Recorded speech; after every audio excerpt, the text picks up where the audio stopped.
Okay, guys, section 1.6 is solving quadratic equations. It's very simple. I'm going to show you 3 different methods, and then I'm going to explain some stuff about those methods. But before we can do that, that's an A. The first thing you need to understand is what a standard form of a quadratic equation is. You know that with a line, they went through general form or standard form, which is ax plus by equals c. Well, it's very similar. It's ax squared plus bx plus c equals 0. There's your standard form. Now, what you are doing when you solve these things is you're looking for the roots. Or, in this, I don't understand why they call it the roots, but it's the zeros of the function. Roots of the equation, zeros of the function. Same thing. And those are any points which satisfy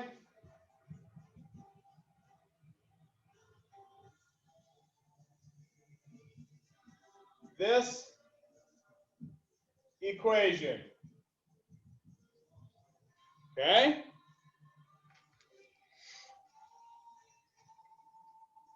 So that's where we are. The first one we're going to do is we're going to look at this one and say solve by factoring.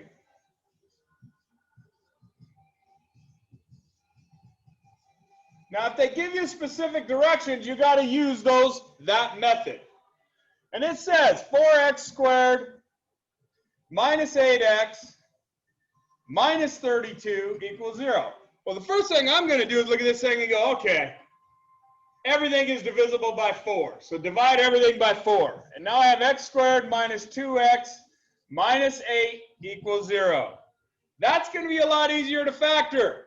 When I factor this, I go, that's x, that's x. I go, okay, what pair is multiplied by to 8? 1 and 8, 2 and 4. They got to subtract to get 2. It's going to be 2 and 4. So I'm going to have x minus 4, x plus 2 equals 0. Then I just take each one of those and say x minus 4 equals 0, x plus 2 equals 0. So here, x equals 4, x equals negative 2. There are my roots. That's how I solve it by factoring. The next section we are going to do is solve by completing the square. Now, to be honest with you, the only time I really use completing the square is when I look at it and go, okay, we're dealing with circles. I got to use completing the square. And you'll see what I mean later when we start graphing circles and stuff. But to me, I don't get it. I don't like this method. It's harder than it should be, but oh well. So they give us this problem here. We got to solve this bad boy. Well, everything's divisible by 2. Let's divide it by 2. Z squared minus 8z minus 884 is equal to 0. So to complete the square, I'm going to get this 884 on the other side. Z squared minus 8z is equal to 884. So what I'm going to do to complete the square, okay, I'm going to change some color here so you can see it. I'm going to take this number right here. I'm going to divide it by 2. So 8 divided by 2 is 4. And then I'm going to square it and add it. Plus 16. Well, if I do it to this side, I got to do it to that side. Plus 16.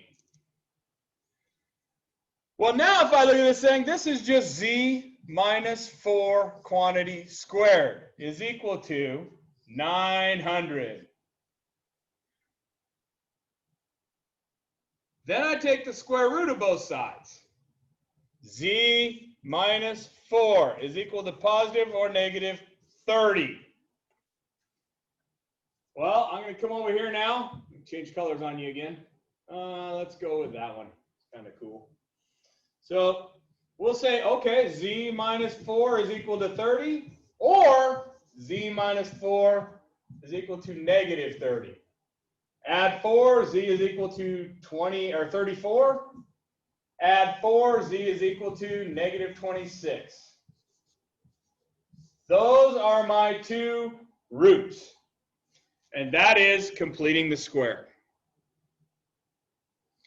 Now, to be honest with you, when I do these, if I can't get it factored right away, I jump right to the quadratic formula. Sometimes it's longer and it's slower, but it gets you there every time.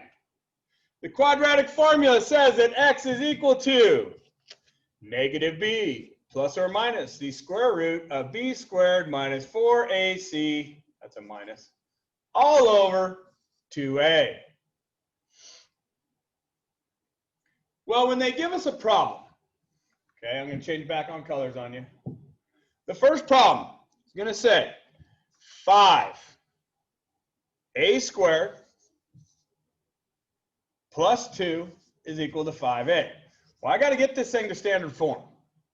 So I'm going to say this is 5a squared minus 5a plus 2 equals 0. There we go. We're ready to rock and roll. So now I'm going to plug this bad boy straight into the quadratic formula. X equals, there's b, there's a, there's c. So I got negative b. Well, b is negative 5. Negative 5 is 5. Plus or minus b squared. Well, negative 5 squared is 25. Minus 4 times a, which is 5, times c, which is 2, all over 2 times a, which is 5, so that's 10.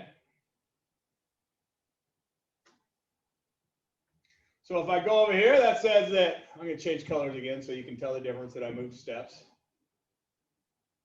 X equals 5 plus or minus the square root of negative 15 all over 10. Well, the square root of negative 15 is very easy. It's just 5 plus or minus I square roots of 15. That's an I. God, that's ugly. Let's see. Let's do the eraser. Okay. Back to draw. What the shnikes? There it is. I all over 10. Now, when you look at it, this is a 15. Sorry. When you look at this, you go, oh, hey, 5, 10, 15. I can divide all those. No, I can't. Remember, this thing is underneath. It's married. You can't be breaking up marriages. Don't be a home wrecker. No breaking up marriages. So, that is my answer. Okay? Now, when you look at your assignment, you're going to see that it's page 35. I'm going to write this on here. Pay attention. 1 to 33, every third problem. Now, I know some of you had Mr. Provost. Him and I's every third is different. Mine is 1, 4, 7, 10, and so on until you get to 33. That's how you do every third. All right? So that is section 1.6, and we shall be good.